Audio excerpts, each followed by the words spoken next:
It's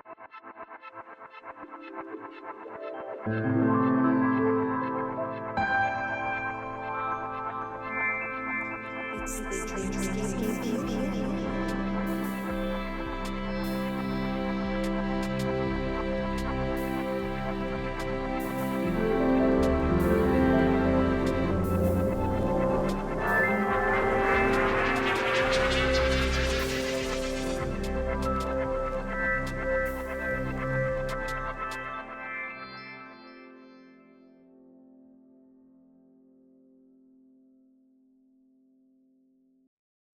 Hello and welcome back, dreamers, to Indie Synergy Exchange, a podcast for all things indie.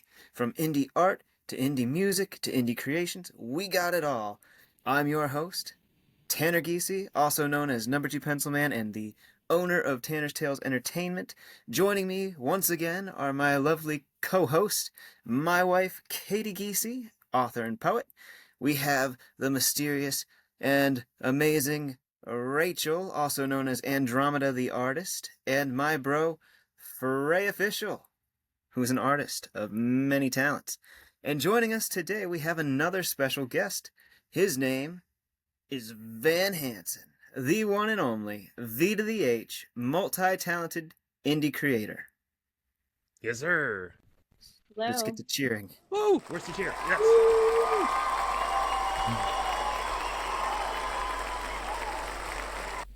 Multi-talented's kind of a stretch, but thank you for having me. No, thank you for joining, Hanson. I say multi-talented because you have, like, so many different things that you do. And I'm not going to get into it. I want you to introduce yourself and tell us a little bit about, well, everything. Okay, so it all started when I was born. No, I'm kidding. I'm a musician. I do videos on YouTube and other platforms. I'm an independent professional wrestler. I've studied magic and ventriloquism, everything pretty much. I just love creativity. So I've you name it, I've done it, except for drugs. He's a comedian as well. That's awesome. You know what? I don't think I ever knew that you did ventriloquism. Yeah, That's something new. Like a doll, like that, the puppet thing.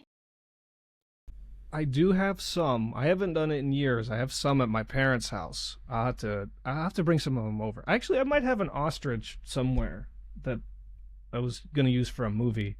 I don't know where he'd be, but. So how does somebody get into something like that? So, for ventriloquism, it all started with my love for Jim Henson. He's my favorite director of all time. The Labyrinth and The Dark Crystal is my favorite movie of all time, and I was always fascinated with the realm of puppets. Huh. Wow. So you're just like from your childhood, I'm guessing. Yes. Yeah, and that you wanted to do it. That, and I remember, watching Labyrinth for the first time at a very young age and seeing a movie with puppets, David Bowie, like rock music, puppets, fantasy. Okay. It was everything I ever wanted. And watching behind the scenes of that, seeing how they made it, is what made me want to go in the entertainment industry in the first place. My parents were musicians, and I didn't want to follow that path, even though I eventually did anyway. But yeah. So did you do like shows with these puppets and stuff, or did you just do it on your own time for fun? On my own most of the time. I did do 2 shows, and that was just because my parents toured and performed bluegrass music, and they would be like, "Hey, you want to open up the show with this act?" And I did it twice and was like, that was really embarrassing. Wow, that's pretty cool. I didn't know that your parents were performers either. So, my parents, my grandparents, and my grandparents' parents. Oh, wow. It's a long line. yeah, So if we go back through the generations, like my great grandparents were playing like folk and gospel, and then my grandparents were playing bluegrass, and then my parents were playing country rock, and then I played death metal. So it kind of just skips the whole way down. I'm like, my great grandfather would probably hate the music that I play today. What's your instrument? I play guitar, but I also am trained in mandolin, banjo, and bass. Okay, so like Oh string wow. instruments. Yes, Amazing. string Do instruments. you ever Yeah. incorporate like, sorry, there's like a delay here. Go ahead. Just you go talk. No. Sorry. I was gonna ask, do you incorporate like is there a blending of your different talents from one thing to the next? Like do you incorporate like your ventriloquism with your music and I your wrestling or what it sounds like you do a lot of different things, so hard to keep track of everything here, but Yeah. just curious Oh, how it comes to. for sure. I make music for short films and videos that I make, and then I will make theme songs for wrestling for people, and then because like music is a real big part of me, so each time I make music, it's more so for a project that I'm working on. Let's say like I need a soundtrack, and I don't have the money to pay somebody or get the rights to something. I'll just be like, I could make that, or like let's say I make a lot of songs about wrestling or vice versa, or I like to merge everything as one big universe. I don't like to do like, oh, it's the VHU, it's the Van Hansen universe, but it more so everything is just Right. Yeah, it's like from the mind of Van Hansen. Like it's all your inspired ideas. yeah. And there's not much in there except for like TV trivia, but um, but yeah. So I'm really curious about this wrestling thing because I didn't grow up with wrestling. I don't really honestly know anything about it. So I'd like to hear about what that is. Like how do you get into that? What's your I think there's characters, right? Where they have like different names and costumes and everything. I'm just very fascinated by that. So I don't know if I could sit here and break the rules of wrestling as I've sworn an oath. No, I'm kidding. Um, I was always surrounded by pro wrestling in the background of my life when I was younger. And then I just started taking notice to it as I got older and watching, like I've always been drawn to characters in wrestling. I don't really care about the sports aspect of it. I'm more of the storylines and the characters and theatrics. So I was drawn to like The Hmm. Undertaker and Triple H, to name a few. Macho Man Randy Savage, one of my favorites. Oh, here we go. um, I Wait, is that I you? remember, yeah, that's me when I had long hair. Nice. um, that was at Love Drafts in Mechanicsburg, Pennsylvania, and I believe that location is where I met Tanner for the first time. It was either that or Scotland. I don't remember. Oh Um, yeah, yeah. but Now, don't you need like wrestling a was something that I training for kind of wrestling? training. Yeah, like Yes. to I learn the went moves and to stuff. Yes, I spent 7 years in wrestling school, different training programs. I now own a training program. I own my own wrestling ring now. And I started when I was a senior in high school, kind of like graduated early and was like, I need something to do with my life. So I reached out to all these local wrestling schools and started training from there. And a lot of people think that, wrestling is fake and it's whatever, anyone can do it. No, wrestling training is hard. Like that hurt so much That's trying to learn how to wrestle. That was the most grueling experience of my life. And whenever we talked about having Tanner in the ring before as number two pencil man, I said, if you come to my training school, I'm not taking it easy on you because you're my friend.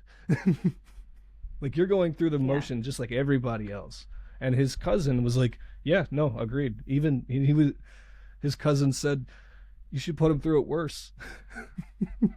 You know, I still am down to do that. I would get in the costume. I'd do a promo fight as Pencil Man. Throw me over the That would top rope. I don't know. Give me a hardcore match or I something. think that'd be freaking awesome. You don't want a hardcore match with me. I'd give you someone more gentle, because our strikes make contact. you can really hurt yourself with that, can't you? Like it's kind of a little dangerous, from what I understand. Oh yeah, 100%. Where is it? I have injuries. I can't. I have injuries. I've had multiple surgeries. A lot of I get heated when people say it's fake. Even scripted, because we don't even do that. Because wrestling hurts. Is it kind of like ballroom dance? I don't know if you've ever done that before, but it's like obviously it's not scripted, it's not planned, but you understand certain moves. So if he puts his arm this way, you know to go under. If he puts his arm, so it's almost like you're responding to each other. Is that how it goes? Yes, and in the wrestling business, without giving away too much, we call that the Iggy, or the office, where let's say like we're in an impromptu match. Now some people plan their spots out ahead of time. I don't like to do that. We get in a match, I throw you off the ropes and I go like this. You know to run up and immediately take a clothesline. Or you usually you can tell when someone's about to do something. We have an unspoken language because it's hard to communicate in a wrestling ring in front of fans. This is where ventriloquism comes in, though, because then I could grab someone and go, rake my eyes. That's amazing. So what can you tell us about your character, your wrestling character? Yeah. The wrestling character of mine has evolved so much from when I started. I'm not going to count the backyard days, but when I started doing the pro level, I wanted to be like this heavy metal superstar. And they were like, we have too many of those. We're going to make you a juggalo. And I was like, I really don't like Insane Clown Posse too much. And I kind of just had to roll with it. But I evolved that from like a juggalo to now. I've done so many different characters and gimmicks that I'm just combine them all into one, and I'm like, I'm just me now. Like I kind of just do my own thing. This was we were the bad guys. We were known as Murder City. We were kind of just like hit squad members in the modern era. I've done so many. Oh, wow. I've even considered coming back as a vampire. That'd be awesome. It's basically it does feel like theater Mm-hmm. to some degree. It's like a physical sports blending with theater to, I don't know if would you agree with that? Yeah, no, I 100% agree. I always tell my trainees that we are actors who are also our own stunt doubles. Mm-hmm. That makes a lot of sense. Yeah, I've always been a fan of wrestling, so it's really cool to like know people in like local indie circuits now. Getting to know you, Hanson, has been quite a fun journey and adventure. I like your wrestling persona a lot, and I've seen from the face to the heel of it, kind of. I haven't been around a lot of the local shows of late, but like watching the journey and seeing you develop that character, it's a lot of fun. Yeah, because I think when we met, I was doing the good guy character where I was wearing like just mixed match clothes, like a lab coat and jean shorts, and I was supposed to be like an influencer, and like they were like, I'm getting my own Kool-Aid flavor, like I'm just really stupid. I've got a lot of concussions at this point in the career, like, so I'm kind of just whatever. I'm kind of stereotypical 80s movie cool guy. And then when I go heel, it's like I'm still that guy, except now you hate me because I beat up your favorite wrestler, or I'm too cool for school. I say things that don't reflect the real me. But yeah, Tanner's seen both versions of the character live, and that's pretty cool. My last live match was my character was known as Corrupted Van Hansen, where like I had gone out of my mind. I was painting my face, and the only way to get me out of the ring, this was like August, was to bury me in a casket in front of the crowd. That was the only way to get my character off. We were like, how do we how do we get rid of this character? I don't want to play him anymore. Well, we essentially have to kill him off. No, I love the creativity. And also, that was the first ever casket match I've ever seen any indie company do. Yeah, that... Oh, thank you. Hi, Mrs. Hanson.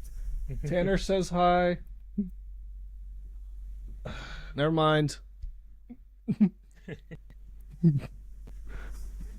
But yeah, you said that was the first casket match that you've seen an indie company do. We tried to do it to where we wanted the casket to be an actual shape of one. It was more like a toy box that we had built, and I remember we were building it. I was building the very thing that I got buried in, and there was no way around how we could do it. It was like, it just has to be a big box. It can't be very well padded because someone could open it up and be like, oh, he's falling on pillows. So I had to fall into a wooden box and stay there for like 30 minutes because the fans wouldn't leave. And I'm like suffocating because somebody forgot to drill air holes in it. That's another thing too. When wrestlers are in character, you guys are like dedicated to the character. Like, you guys will play it out even while the fans are like there at the end. Yeah. Like, you guys just don't just come out of it at the end and be like, well, that's over. I don't have to be that anymore. No, we are still us until you leave. Even so, I think we did a show where when I was doing the propagandist character where I was masked and like, 'cause we were trying to see who's the identity of this guy running around hitting people with a lead pipe. Real lead pipe. That thing was loaded. That was in case fans took it from me. It was the real deal. Yeah. I remember you came up to me and you started talking to me, and I was like, go away, go away, go away. And I'm like, I'll get you after the show. I felt so rejected. I hate to do that to people I know, but it's like if I start, if I break and I talk to you, then now everyone's going to want to come up and be like, hey, dude. No, like I sometimes I hate being a jerk to people. But if I come back, I have to come back face. I was going to say, like, how much of that, like, when you're in character, like, when you interact with fans, like you were telling me, you hate to push people away. Like, how much, I don't know, like, how much do you integrate into these characters? Are you able to, like, kind of separate it at all? Or, like, how does that work? Yeah, so, I mean, I want to say, like, getting into character is, like, flip of the switch at this point, but, like, there's still elements of, like, me that I could put in there. Like, how would I deliver this line? Now, I'm not used to being, like, a jerk to people, but, like, if you ask some people, maybe.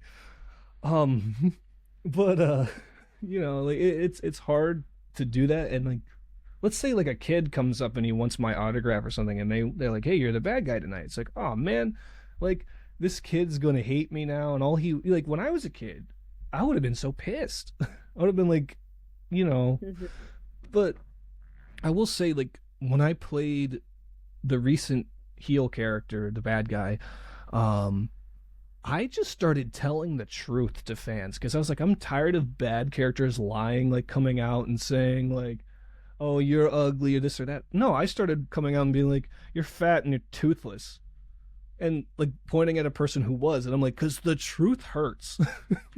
Like, if I wanted to get mad at anybody, like, it would be something that I actually am insecure about. You're talking Frae's language there. You are, sir. Yes, sir. And that's why I gotta get to one of these matches. Yeah, I gotta bring back the truth seeker character, because we come out and be like, you're all fat, you're all dumb, you're toothless, you smell. Like, but then without like being a complete ass, like, there's some things that are off limits, like, if I see, Well, why stop there? I got called out by So a just fan. keep going. There was a fan that reached out to one of the promoters because I was in character so hard that like I was just insulting everyone. Well, here I was actually insulting someone who was mentally challenged and didn't realize it. And I was like, had I known, I would never have done that. Like I work personally, I work with special needs, with people who have mental illnesses. I know how to talk to people like that. That's my background and my profession. So had I known, I wouldn't have done the things I did. And he was like, "You're not in trouble, but we lost customers." I'm like,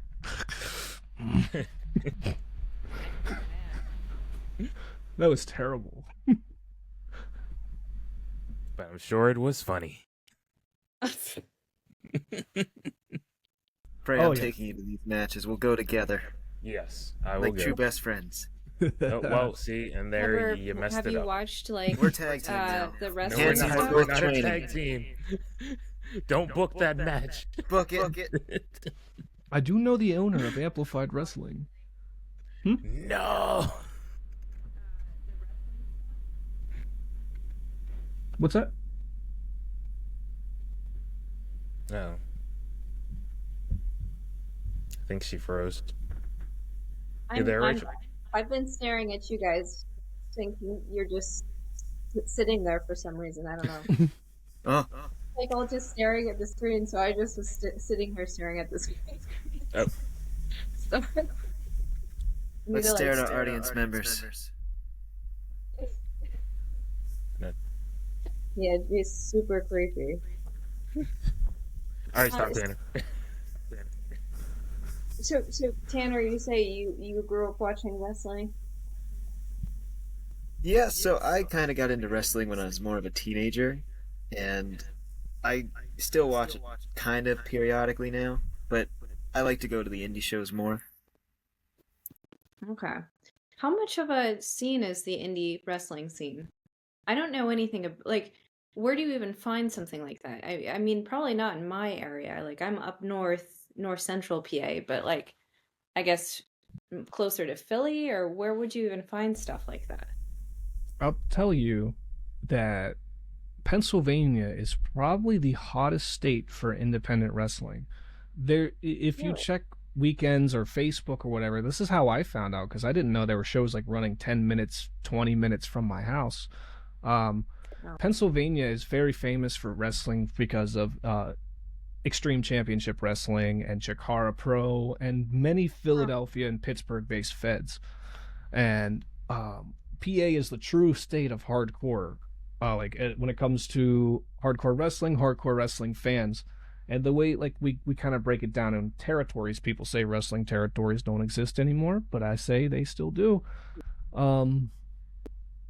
Like Pennsylvania, you have massive amounts of fans because of ECW, GCW, Chikara, and then the indies that fall under the same umbrella there. There are so many wrestlers in the state, so many fans, so many shows. But then the south, the more south you get, Maryland, they're a lot stricter. They only have like 1, 2, 3, 4 wrestling feds in the whole state. They don't allow blood. They don't allow DDTs, tombstone pile drivers. They're very strict. But then West Virginia, there's like even maybe as many feds as in Pennsylvania, where there's no rules by the state commission. So it really goes by I guess what's the right word? Look, yeah, demographic maybe, but you said I guarantee you, if you went on Facebook and you looked up like wrestling shows near me or Google or whatever, you'd find like 20. There are so many in this state. That's really intriguing to me now. I've never watched a match, so I kind of want to see one now. It seems like it's crazy and exciting and eccentric, but fun. Hanson, you might have to have a little booth for us sometime. Yeah, that'd Okay. be cool. I mean, what are you guys doing February 22nd? Unfortunately, I'm going to be out of state and Maryland that day. Oh yeah, we'll be at a convention. I have a few shows I'm running this year in McConnellsburg at the school. We could set something up. That'd be awesome. We could have a field trip, guys, all together. Yeah. So did I hear that you're like a heavy metal musician? Correct. because it almost feels like it works together somehow, like almost like this hardcore scene. I don't know if I'm just playing into stereotypes because they're so foreign to me because I don't listen to heavy metal music or watch wrestling, but maybe you can, comment on that. So wrestling and metal used to go together so well. I say used to because nowadays they more are so used a lot of mainstream pop and stuff. Okay. But back in the day, when wrestling was like the hottest it's ever been, Attitude Era, Ruthless Aggression Era, 90s, early 2000s, they were using a lot of heavy metal bands and a lot of like the hardcore theme as the main draw. And as time went on, like, and that the metal kind of became an afterthought. But I still use a lot of heavy metal in my wrestling promoting, and I know a lot of people do. And then for a while, it seemed wrestling was being controlled by dad rock. Like you'd turn on Raw and hear Huh. Nickelback. But That's it went yeah. from like Marilyn Manson to Nickelback to now. I think who does the Raw theme song now? Travis Scott. So Oh, like, yeah. that's funny. It's not But what I would expect. definitely they go together so well. I mean, a Mhm. lot of places still use that like heavy metal wrestling fusion. The rock and wrestling is what we kind of like call it. Um, but that whole style kind of influences me as a creator. I don't like using that term very much, but um, Mhm. But you are a creator, Hanson. It's true. I mean, from what you do, like YouTube, indie wrestling, heavy metal, and I also know that you're working on books too. I mean, yes, that's a creative thing. Oh yeah. yes. Books. Oh my God, I never released a book. I realized that I've done everything I've ever wanted to do in life, and I never released a book. And I had hundreds of stories sitting around, and the book I'm currently writing, I don't like it.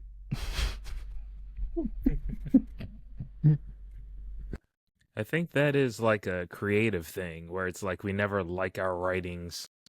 We always think it could be improved and done better. Yeah, for sure. And when I was like with the book I'm writing, I was like, "Oh, this is a great idea" for the longest time, and then I gave it to my cousin to read, like the what do you call it, the draft, and he goes, Hmm. "I don't love it," and I'm like, well, "How can I improve it?" And he goes, "Just throw it out," and I'm like, Oh. "My cousin is my biggest like what's the word, critic." Yeah, sorry, I but also a lot of times whenever I make something and I think it's the best thing ever and I hand it to him, he's like, "This is crap." I'm like, yeah, you know what? Maybe I could." He kind of like sets it straight, doesn't pull any punches. But then let's say I'll show him something that I half-assed and was like, "I hate this," and he goes, "That's your best work." I'm like, "What?" Oh yeah, and Funny. Oh wow. the last thing he said about the book was whenever I was writing it, because I was writing it based on my childhood and taking the idea of imaginary friends and writing it as if they were real, as if those adventures were real, and maybe Mhm. like so. What was I getting at with that? I don't remember now. Oh yeah, I handed him the draft and he goes, "You know, don't be afraid to be creative." And I'm like, damn, the disrespect.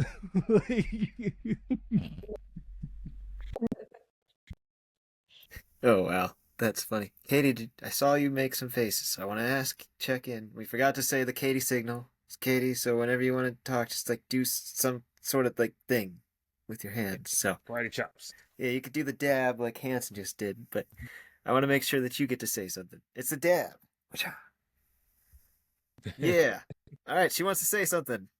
Kate, take it away, Katie. Uh, well, I guess I'm quite tired, so I don't have a whole lot at the moment, but I did want to hear more about the heavy metal music because it is probably my least favorite genre of music at this time, and I'm consider myself somewhat open to different styles of music. Um, so I would love to hear like why heavy metal, like I don't know, like what does it mean to you? Does it do something for you? What's the reasoning behind creating that particular genre? And anything else that might relate to that? For sure. Um, my heavy metal journey kind of starts with this Finnish metal band called Lordi. And I'd known about other heavy metal projects like Black Sabbath and stuff like the forefathers of heavy metal, which are in my top favorite bands. But I remember I was 8 or 9, and I was like flipping through TV, and this band came on called Lordi, and they're from Finland. They wear full on costumes of like monster masks, and they play like very simplified heavy metal. And that's what kind of drew me to them, was like it was like a whole like show, and then kind of dipping my toes into that, I discovered more bands. I got more into Kiss and Alice Cooper, and then the more I listened to it, the heavier the music got. And I don't know why, like the sound has always like resonated with me, but also like the visuals, the life, not the lifestyle. What am I saying? Um,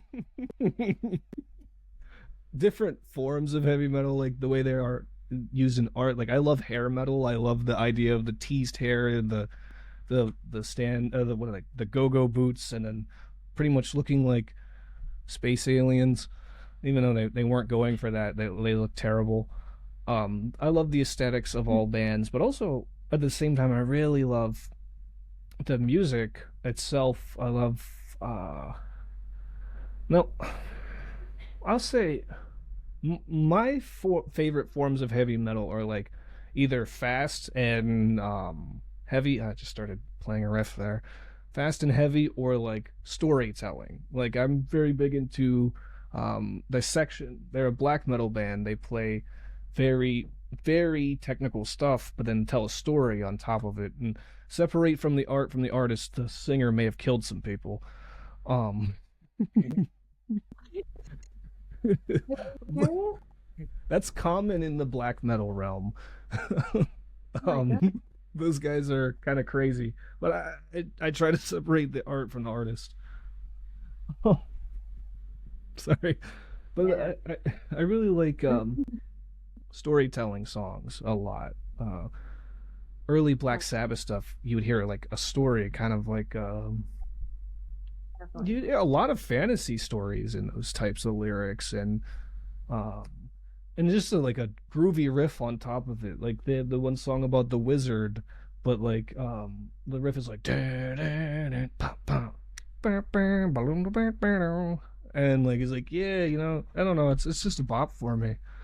Um, Hmm. that and it Nice really helped when I guitar was a riff there. teenager. Yeah, it really helped when I was a teenager too, going through like the mood swings and emotions. Like heavy metal's so bipolar, you never know what you're gonna get. Well, I have a couple questions on that. What exactly constitutes a song as or a band as heavy metal? Like what differentiates it from a different genre like rock music? Ooh, that's a good question. Anything that I would say that that is a really good question. I have thought about this before, and I'm not one to do like genre appropriation with like, oh, this has to be everything has to be its own subgenre, but I would say anything that is heavier and more distorted, because there's an argument we can go back to, like the Beatles may have written the first heavy metal song with their song Helter Skelter. Um, Hmm. Iron Butterflies in Agata Davida. That could be a heavy metal song. Steppenwolf could have been heavy metal. Um, Yeah. I would say anything that sounds like or heavier than Black Sabbath. Gotcha. So, well, because when I think of heavy metal, I don't know if this is just because I'm so far removed from it. Like I always think of like kind of like the screaming vocals. Is that true, or is that something that is just a stupid stereotype, or even just like not even close? It depends on the band, because a lot of people, when I show them heavy metal stuff, they'll be like, "Oh, I didn't know you like screamo," and I'm like, "Yeah, not all of it screams. Like I like a lot of the classic metal bands, Black Sabbath, Iron Maiden, Judas Priest. Um, there's screaming, but it's not like the whole thing. And then you have more genres like screamo, and where it is constantly screaming, and then death metal where it's more so like that Yeah. type, and black metal which is more like Well, yeah. do you um sing? Like, do you sing in your music? I do. I Okay, like sing. what was yeah, like just keep going with that thought. I'm just curious about I was this. gonna say, did you want me to pull up one of your songs, Hanson? You can if you want. I can sing. I can imitation sing, but then I can also do growls, shrills, and screams. Um, Any specific song you want me to pull up? do uh, is there any you like? Oh, I got a great one. This one it's called Lament Configuration. It's off my album Winds of Time. That is a great example to because I don't have many songs like it. But I think you also liked my song The I was gonna say, is that Sacrifice. on your YouTube? No, it wouldn't be on my channel. You can pull up any song. Okay, cool. Let me do that quick. I do have a sample for the 4 or 5 albums I'm mixing this year on the channel. If you want to do that. Is that the quad mixer? Yes. Alright. Cool, we'll do that. Oh, Second week, it's almost time. I'm gonna whisper inside of the refrigerator. A pair of shoes on gear in the living room. His antlers are twisted.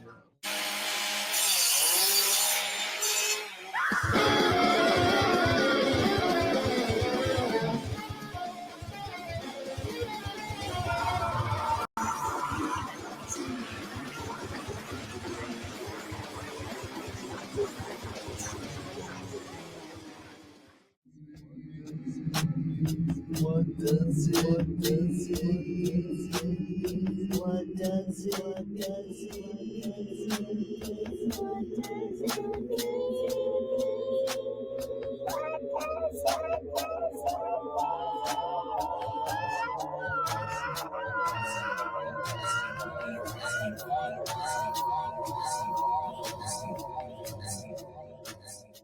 Till the end game, playing on the squad fame, cream and crop at the top of this flip flop, news frame trickled out, fickled down, caught up in a pickle, spitting bars like a Motown. The ground is style, mesmerizing, genocide, fantasizing, best believe it now.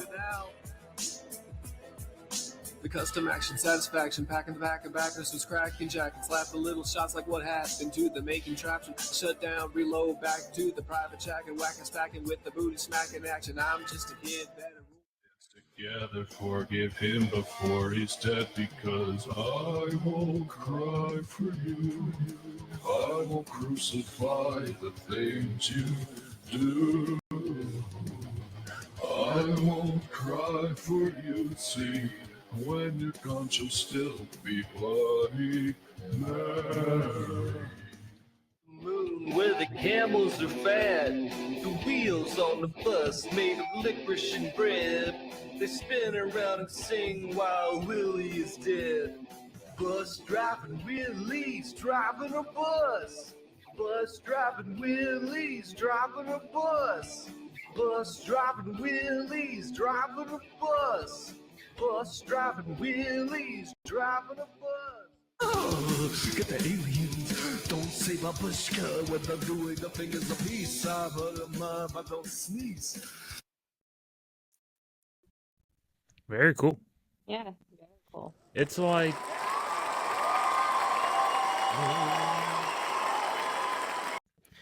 it's like kind of it has that heavy metal, but it has kind of like experimental elements to it. Yeah. So it makes Yes. it sound like really unique. Yes. Okay. When Those I are quite some bars you were spitting there, my friend. yeah, when I did a submission for the Heavy Metal Encyclopedia website to put myself in there, I couldn't necessarily tell them what exact genre it was because I was like, I have no idea. So I had to send them the files, and they went, "You're psychedelic metal," and I was like, "Okay." I was gonna say, is there more psychedelic metal, or is that like the first? Because I've never heard of that genre before at all. Oh, I would say maybe Primus would be a psychedelic. I mean, yeah. they have some heavy metal elements into them. Who else? Worm. Worm is big on that.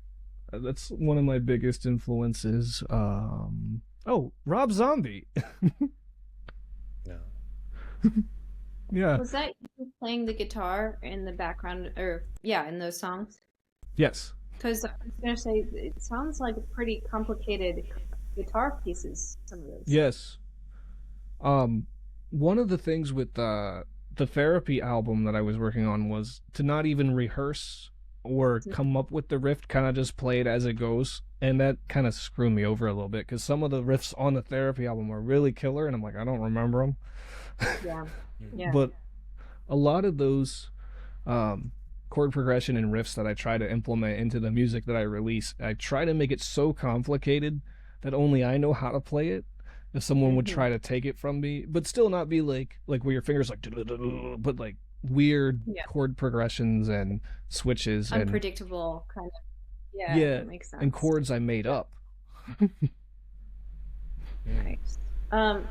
So I've always wondered this about people who do that kind of singing. Now, does that shred your vocal cords? Like how because I sing and I'm a musician as well, and I'm just curious about how that affects your throat after you're doing that for a while.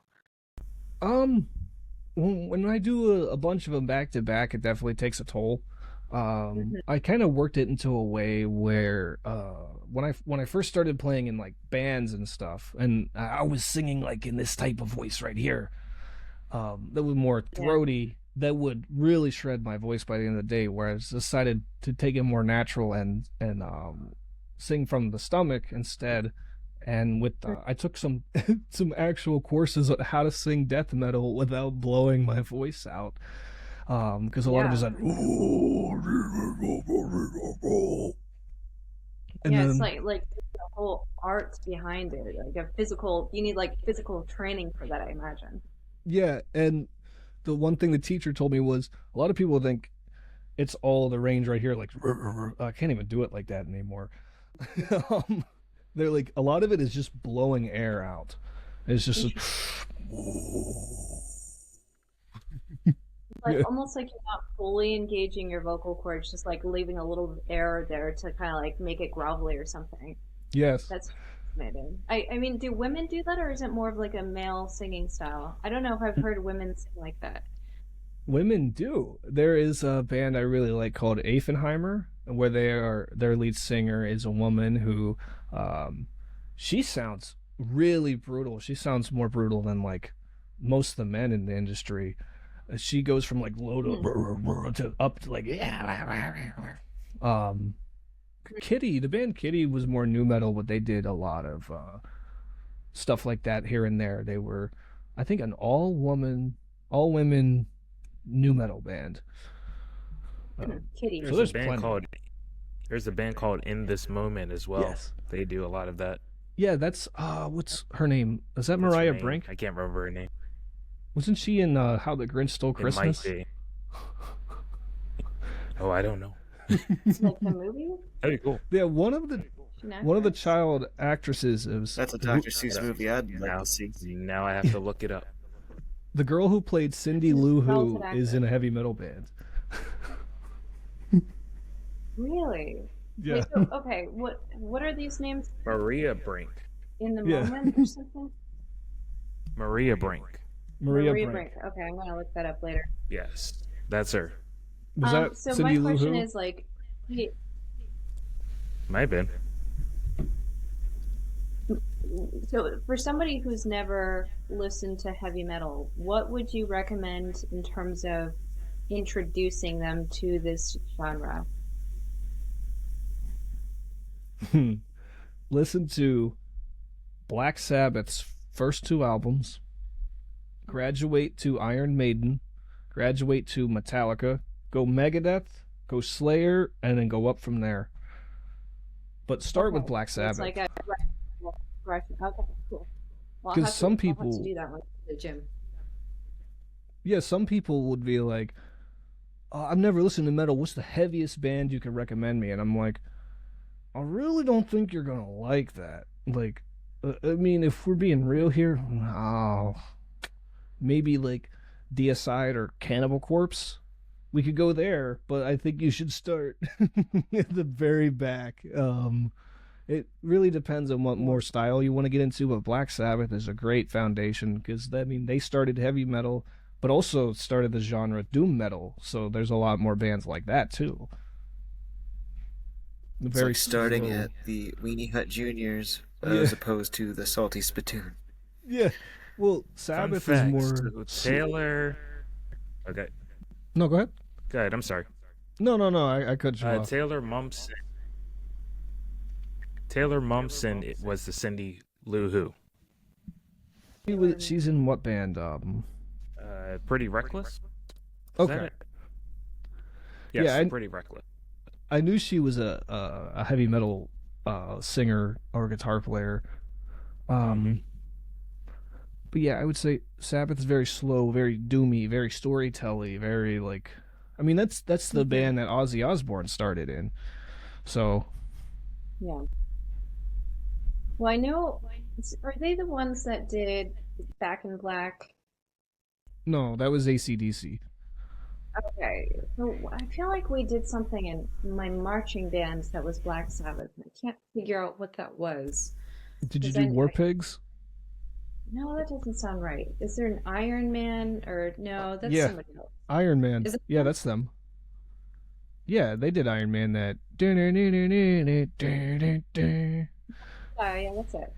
Yeah, we did Mhm. that for marching band. So that's my only knowledge of that. Okay. I could play it on the piccolo. It definitely has a different spin, I think, when you play a marching band, though. But it's really cool. I really actually enjoyed playing that. I think I I don't know if this is for everybody, but it seems like maybe some of the cliche or like the impression a lot of people get is it's kind of like angry person music. Like, is it kind of I mean, would you say it's an angry kind of genre, or would you just say that's just how it seems from the outside looking in? That's a good question. I like that one. How it seems from the outside looking in, because there's a lot of it that's like angry. Thrash metal is very angry. Metallica, Megadeth, Slayer, Anthrax, Suicidal Tendencies, all very angry. But then like Black Sabbath, there wasn't really a whole lot of anger. Iron Maiden, not so much. Judas Priest, but then you have bands that are primarily like all about the anger. Megadeth, Cannibal Corpse, like Mm-hmm. the very angry, raw, vicious sound. Um, I would say new metal from the 90s, that was the sound. It was like angsty teenager anger type sound. I would say Mm-hmm. that is, I mean, it's fair to say that, but there's so much of it out there that's more um mellow, more happy, energetic type. Mm-hmm. Okay. Yeah, I kind of thought so. Like, I feel like, you can't look at just what you take from your preconceived notion because, like, first impressions are always, once you get familiar with it, it's like you see it from a totally different perspective, which I kind of figured, which is, it has me curious about it now. There are definitely some songs that I have made in the past that were geared towards anger, and I was like, I want this to be the most angry sounding. Like when you hear it, you're gonna sound pissed too, or you're gonna be scared because you're gonna be like, uh oh. Mhm. But then there's so many like metal songs that actually sound angry, but if you break it apart, it's not. There was one I was listening to, it was by a black metal band called Immortal, And I was like, this is so brutal and so heavy. What is this guy mad about? And the lyrics are about like him riding a boat. Hmm. I'm like, oh. So evil. So terrible. I'm riding a boat.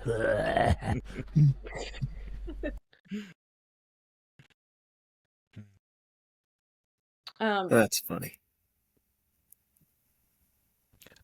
So, I'm sorry. No, go ahead. Go for it. I was going to ask, so those samplers that we heard, are they part of like a theme together? Kind of.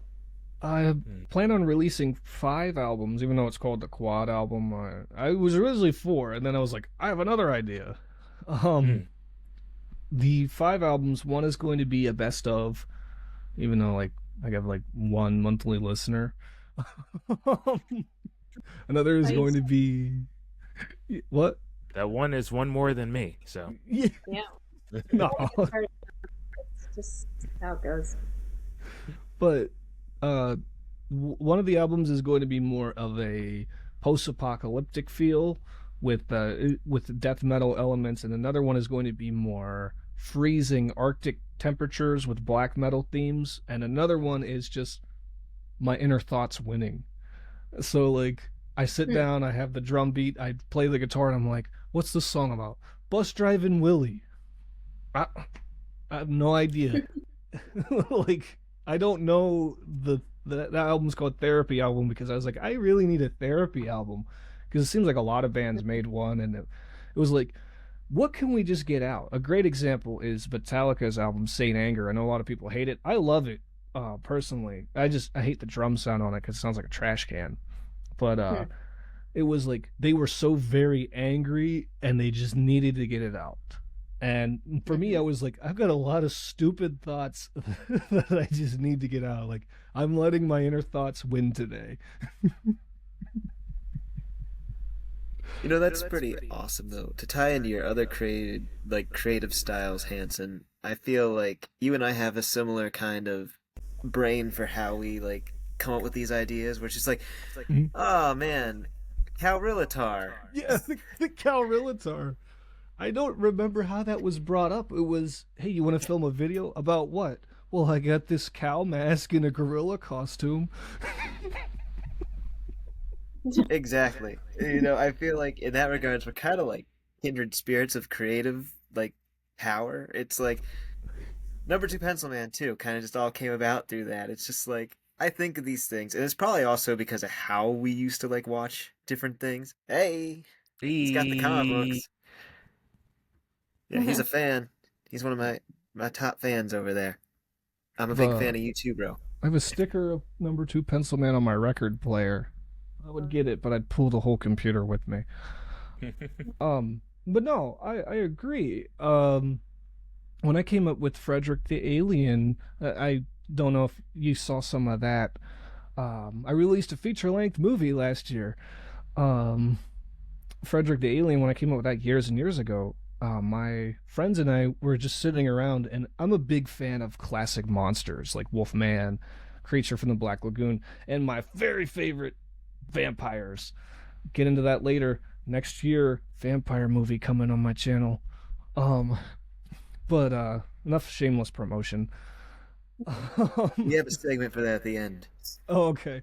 But no, we were sitting around and we said, what if we mix together all the elements we loved about classic Universal and Hammer monsters? So I was like, the head from the Creature of the Black Lagoon with the powers of Dracula and the hands from Wolfman, and we just made the ultimate monster who happens to be a jerk and an alien.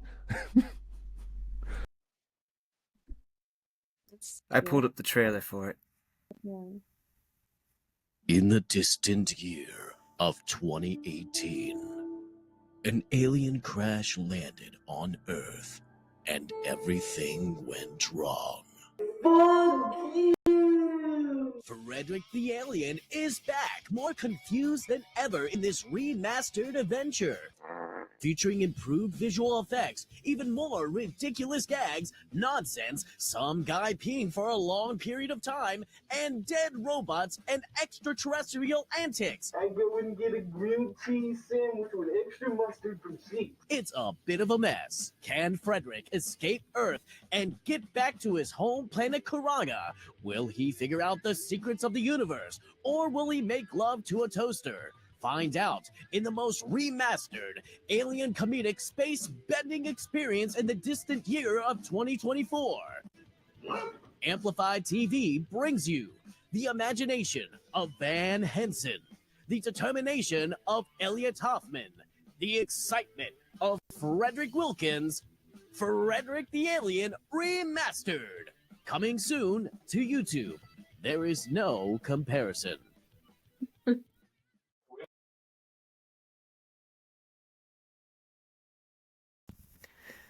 I I love want it. to see that. I want to see that right now.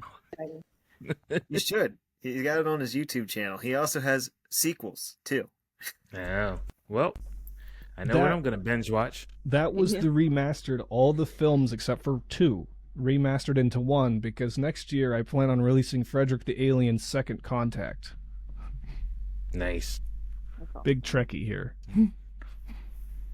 That's awesome. The Mighty Boosh. Yeah, I'm old Greg. Yeah, have you watched the show? I've Like not the whole watched, show? not the whole show. I've seen clips of like old Greg and some stuff. Yeah. Reason I just feel like you might find that funny or something. I love that show. Everybody thinks it's deranged and it seems like they're on crack or something, but I'm not saying that your stuff seems that way, but I don't know why it seems Tell us like- how you really feel, Rachel. No, I get it. It's very deranged comedy. Yeah, I think the reason why I thought of it is just because, like, there's a lot of, in every episode, there's somebody dressed up as some kind of monster character, and that's what made me think of it. And it has kind of a sense of humor like that or something. I don't know. Anyhow, it just kind of made me think of that. Yeah, I wanted to also bring up, because that is like your YouTube stuff. So we talked about your wrestling. We talked about your heavy metal. YouTube, is that kind of where it all started for you? No. Whenever I was younger, 6, 7 years old, someone gave me a webcam and a camera for Christmas. Big mistake, because I'd be doing this for the rest of my life. And that's kind of where it started, making dumb videos and stuff. And then finding out about YouTube later when it first came out is kind of like... But I didn't start posting to YouTube until 2011, and then I started showing my face in 2016, but I haven't been consistent with the channels. Now, the one that I'm using right now is the one I'm like, this is the channel I'm restarting my journey on and staying on it no matter what. I can change the name and do whatever I have to do. And YouTube then kind of like gave me an idea to where I can make these projects and put them out. Before, I was making home movies and stuff that I never wanted anyone to see. I didn't want people to take my ideas. But now what I'm doing is going back, because I still... Where's that? I have a bag of flash drives with all my old stuff on it that I could save, that I could keep, where some of my older videos from when I was a kid are going to resurface soon and finally give the platform they deserve. Another crap. I have one that I made when I was 10 or so, and I made a whole bunch of videos for this character. Well, I've decided either next year or the year after, I'm going to write a script around it to where I play an escaped insane asylum character, and when I tell my flashbacks, I use the clips that I filmed as a kid.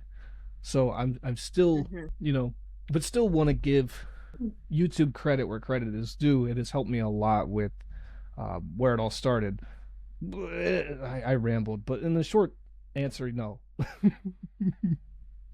That's really cool to hear more about that journey, especially like you doing it before the platform was even like really like solidified. What Yeah. kind of like inspired you to do that then? If like YouTube wasn't a thing, was it just like something you always wanted to do? Yeah, we're gonna come full circle here, and it all started when I started watching movies and figuring out the behind the scenes. Like Labyrinth was a good example, The Dark Crystal, Star Trek, Star Wars, stuff like that, where I was like, I really want to watch behind the scenes, and I saw how they did it, and I was like, that's that you could make a living. I want to do that. Like I always wanted to either be a director or an actor or something, and then in wrestling I got to be both. And owning a wrestling promotion, I get to be the director and an actor and all that. And then with everything I do, it kind of just bases off of, holy crap, I'm having a self-reflection. Everything has come back to me being an actor. No, Hanson, We I could be love your that. therapy. That'll be $500, please. Yeah. I don't even charge people that much. Welcome to Indie Synergy Exchange, where we're secretly therapists in disguise. Joke's Here on for you. you. So am I. It's therapistception. Ooh. Well, my full title is Psychiatric Technician Level 2, but That is right. You do actually do that kind of stuff. So that's pretty cool. But I wanted to say, I relate a lot to what you're saying, Hanson, because that's kind of like how my creative journey started. I was very much influenced by all the content I consumed as a kid, reading all those comic books as a kid, watching all the cartoons. When YouTube came around, watching all those fun skit videos, it kind of like instilled that in me. Like it kind of like fed whatever the dream was and helped me. Well, I didn't act upon it as much as you did, but now coming back to it through the journey that I've come through in life, coming to it now, it's like, yeah, like looking back at that, it's like, it's crazy how those things, they come back in a full circle, and now we're doing these things now, and it's like, living the dream is amazing. and I don't mean to get philosophical on you, but I've experienced in my own life that life kind of always comes back full circle, and traveling and wrestling a lot helped with that too, because I got to revisit homes I used to live in, and it sparked up emotion versus like what we're talking about. Like, and I remember one of the first times we talked, we actually like we were talking about things we grew up with, and it was pretty much the same thing. Like, we were talking Dave Pilkey books and Smosh and video games, and like it was like, man, it's really crazy what kind of shapes you to be who you are. And I said this to somebody one time that like I'm very grateful for that. I don't know, a lot of people would say, man, if I never found out about this, I wouldn't be this way. And I'm like, I wouldn't change a thing, because if I never would have found out about wrestling, I wouldn't be sitting here right now. If I never found out about, video and editing and all that. And I used to edit on Windows Movie Maker 2.6. That's a long time ago. I wouldn't be using the tools I am now with the knowledge I have learning that. And very just grateful for all the things that have come and influenced me, even if it could have been some things I maybe shouldn't have got into. But, like it's crazy how what inspires a person to create something that and I feel bad for people who don't create art. I'm gonna be real. Like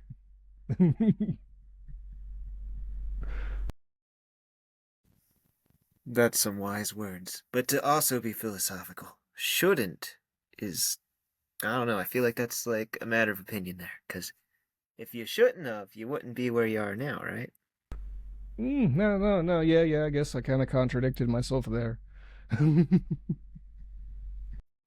No, I just wanted to point that out. Because I think about these things all the time, too. It's like, man, if we wish life would have been different, we wouldn't be where we are now. And Right. like the lessons that we learned and all the things that we kind of built along the way, they probably wouldn't even exist. And it's just like crazy to think how everything set in like in motion to like build the perfect structure for the creativity to just flow through it. It's mind-boggling. And like one thing, I study space a lot, and I forget how that even came up, but like I think it was something somebody said that was like really concerned me about maybe the sun blowing up. And here it opened like a whole 10 years of my life studying outer space. It's minor events that can do that. Like, if I never would have put in the DVD Labyrinth, because I almost didn't. I looked at the cover and went, if I had never put that in, my creative journey would have been so different.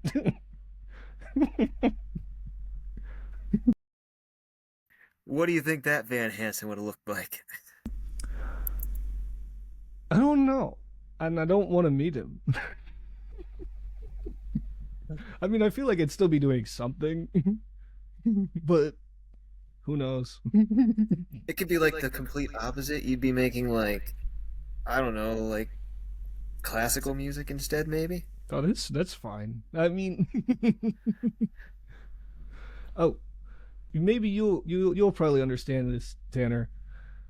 I think he'd be more like Mr. Huber, my biggest fan.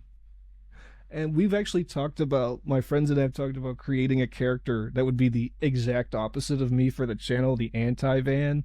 We either like called him like Han Vanson or Van Huber. I love that. I think that's funny.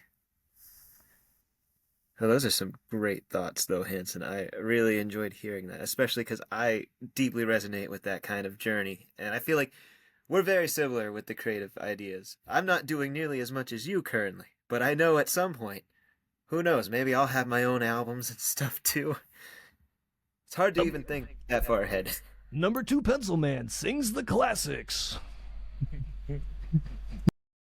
I make a whole album about pencils. That's it. Different types of pencils. Make sure to sharpen your pencil, man. I don't know. I'm gonna make the jingles for Ticonderoga. They need to sponsor me.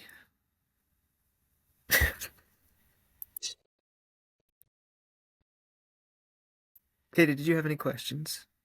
I just saw you thinking, so I wanted to make sure. You didn't do the dab, though. You didn't do the Katie signal. Oh, thanks for asking. No, I was actually debating on like maybe needing to leave the podcast because I'm about to fall asleep. I totally understand that. The life of a mommy is a stressful one. But I've really enjoyed everything. Mm-hmm. Very nice. No, I'm really enjoying this. Frae, did you have questions? You've been silent again, so I want to make sure. No, he was answering everything. I was just listening and being intrigued. At least you didn't look like you were asleep this time. Shut up. I can't help it. The football game was on. It's my job this time around. No, Katie, you stared. He wasn't even looking at the screen last time. I He was felt just like, so bad. I felt so bad. I was like, I really look good, like you I'm should feel asleep. bad. Feel bad. Feel But I all the wasn't sick badness. at all. I was listening and watching at the same time. I was listening to y'all, and I was watching the game because it was on my tablet in front of me. And by the way, I am so angry that the Ravens lost. Mark Andrews, you gotta retire. I'm sorry. I don't know anything about sports. Don't worry about it. Go Steelers. That's all I got to say about it. I'm so mad. We were going to the Super Bowl. Okay, I'm done. Carrie, let's get back to the podcast. I think this just became a whole nother type of podcast, Frae. Now I need therapy. Hanson, he needs therapy. I can offer meds. Perhaps That's the best fine. type of therapy. Is it like the white powder kind? No, I'm just kidding. I don't get into that. I don't like it, just the smell of it.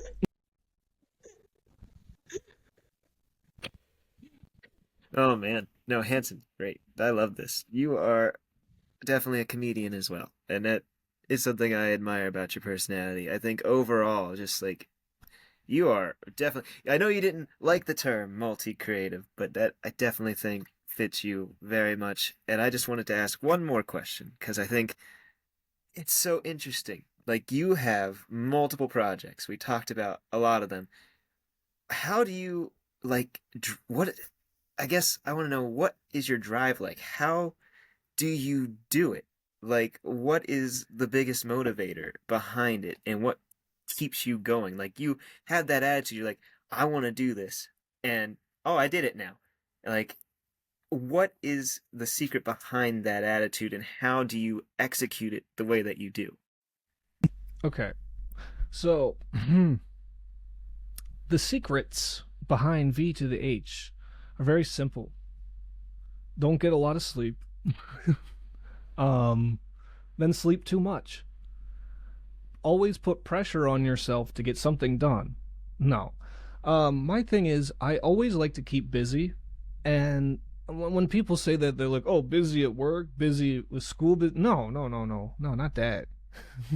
um, I work very hard on my projects. I always try to keep busy. I never try to give myself really a day off. I probably should, but I always feel the need to do more because I want to make not just the best thing possible for someone else to see, but for me to see. I'm kind of a perfectionist to where, like, if I was lazy in the slightest on a detail, I'll be like, oh, that's gonna ruin me. You know, and a lot of it also comes from just the grind never stops. I mean, that's one thing that was pretty much beaten into me in wrestling was the grind never stops. Like, you want to do this? No, this is your whole life now. Like, there are times where I'm like not really, I don't want to say in a depressed state because it's not like that. It's more so like where I'm sitting around and I'm like, I don't have anything. I don't want to force something out. Creativity strikes me at the most inconvenient times. I'll be driving to work and I'll be like, I got a song idea, and I'll pull up my camera app and I'll just sing it into it, you know? Or like, I'll have a day off and I'm trying to sleep and then I get an idea and I'm like, to the computer. Like, it's really just however life hands me these ideas. I don't like to force it, but at the same time, I put myself on such a demanding schedule that, like, I don't even have time to be like to do essential things sometimes. You know, like, oh, you know, I should go to the store and get more food, but I'm gonna write the script to Wario Land review. You know, like, a lot of times I put my creative needs before my own needs, but at the same time, try not to put it in front of other people. Let's say, like, you know, if my wife needed something, I wouldn't just be like, hold on, I'm finishing writing Frederick. It would be like, I'm starving. Too bad. You know? So a lot of it is just me torturing myself.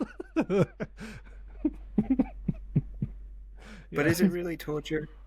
No, because at the end of the day, I love it all.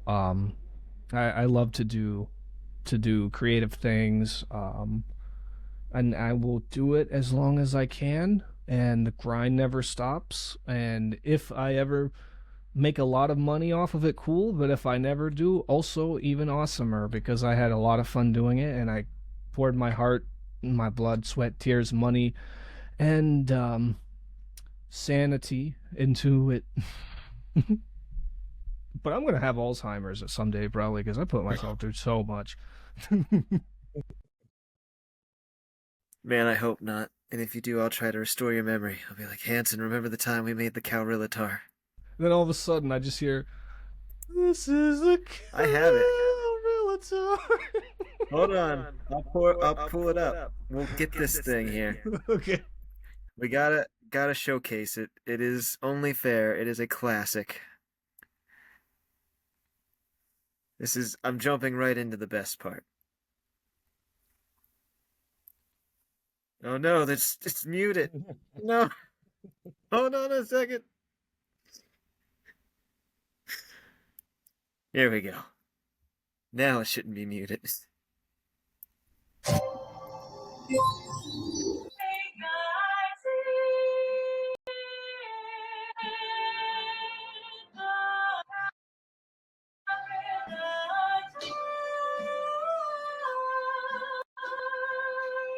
What is that thing? He obviously just said his name is Cowrillatar. Yeah, but what is it doing in your apartment?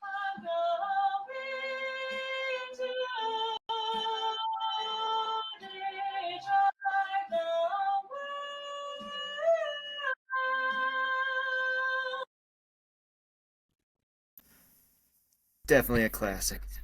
I remember when we were talking the ideas, because the whole thing was improvised. You were like, can we put this on my channel?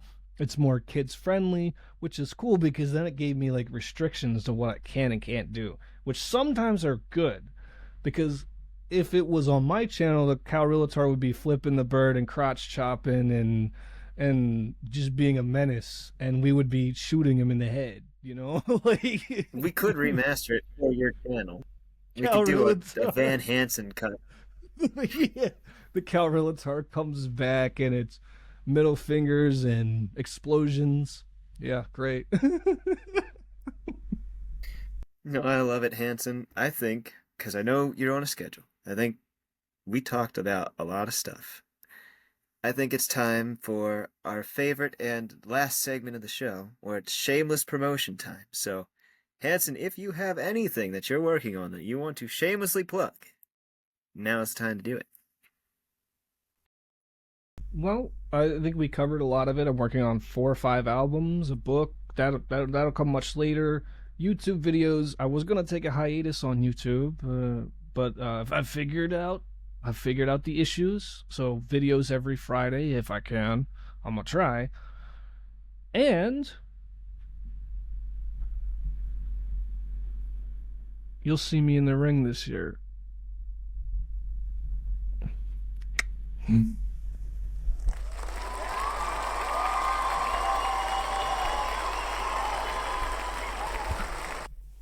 I don't know if I can do my whole That is thing. awesome.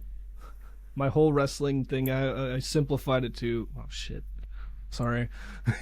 New H, bang. But the whole thing is V to the H. I was gonna say, I think, don't you have a theme song? I think that would be the best way to play you out. Yes. Go on to my channel and type in Van Hansen wrestling montage. I think I just found it. Hold on one second. Hold on a second. But before we play that song to end the whole podcast, does anybody else have anything that they want to plug? Frae, Katie, Rachel?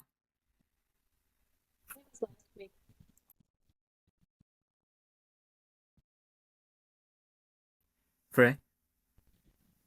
Go to FraeOfficial.com. I now have a new members only section called The Phrase. I also make those wonderful comics, thanks to Tanner and his ideas that he gets me to draw. He beats me. He puts me in a small chamber and he makes me draw. But no, also, if you go to FraeOfficial.com, there is a membership section. And you can read Inlock chapters, Freefall chapters, and get exclusive deals on the website if you buy anything on the website. And also, there are exclusive videos, and it's only $5 a month. So, if you're feeling kind, join the fray. Do it. I like that. Join the fray. Yes. It sounds like a call to action. I live for that stuff. Katie's still writing her book. I don't know if she wants to say anything about that. Not quite yet. It needs to be a little bit more advanced, I think, before I talk about it. I just want to say real quick. So I'm finishing my novel and in the process of editing, and I have it planned, scheduled for to be out by the late spring. So that's something that you can follow along at elegantbomb.com. Very nice. Very nice. I'm excited to read that book. I know I read the first chapter, and the language that you use in it, it's amazing. And it really gets like the mind working with forming pictures and images, and that's what I absolutely love about reading. So definitely, you're not going to miss her book when it drops. And if you stick around with the podcast, you'll know when it's going to drop. And as for me, as always, Number 2 Pencil Man comic books are on my website, www.tannerstalesentertainment.com. Van Hansen has them there on display. He approves. He has an actual video on his channel, too, where he reviews them. So definitely check them out if you want to know a little bit more about the book. without any spoilers, because Hanson's pretty good about that. Mhm. But yeah, other than that, issue 2, hopefully coming out in a month or so, whenever Frae gets that done. I let him out of his cage to come do the podcast, but he's going right back in afterwards. No, save me. He's my best friend, everybody. Don't worry. It's fine. I think that's He's more okay. torturous. That's more torture right there. Hold on a second. We haven't brought this up either. You better not. You son of a gun. Frae is my best friend. You're right, Hanson. That deserves a round of applause.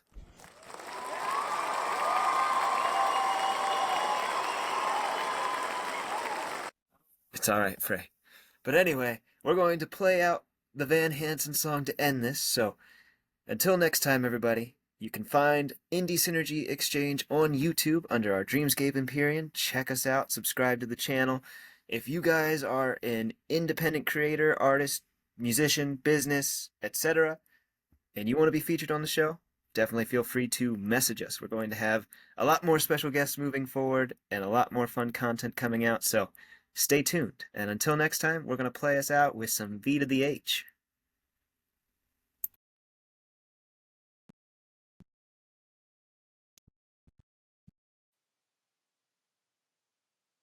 Do you know what I mean?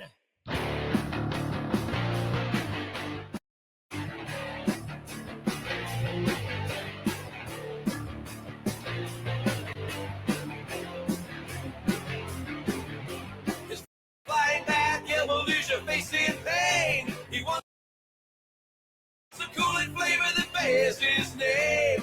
Hardcore tick-tock, your time's running out. He'll leave you counting the lights without a doubt. He's Van Hansen, B to the H. Van Hansen, I mean Van Hansen. Oh yeah. You better watch your back, cause you're in his sights. He takes 59 seconds to cook minute rice. Hardcore tick-tock, you're going down. When you see him coming, you better skip town, cause he's Van Hansen, B to the H. Van Hansen, I mean Van Hansen. Oh yeah.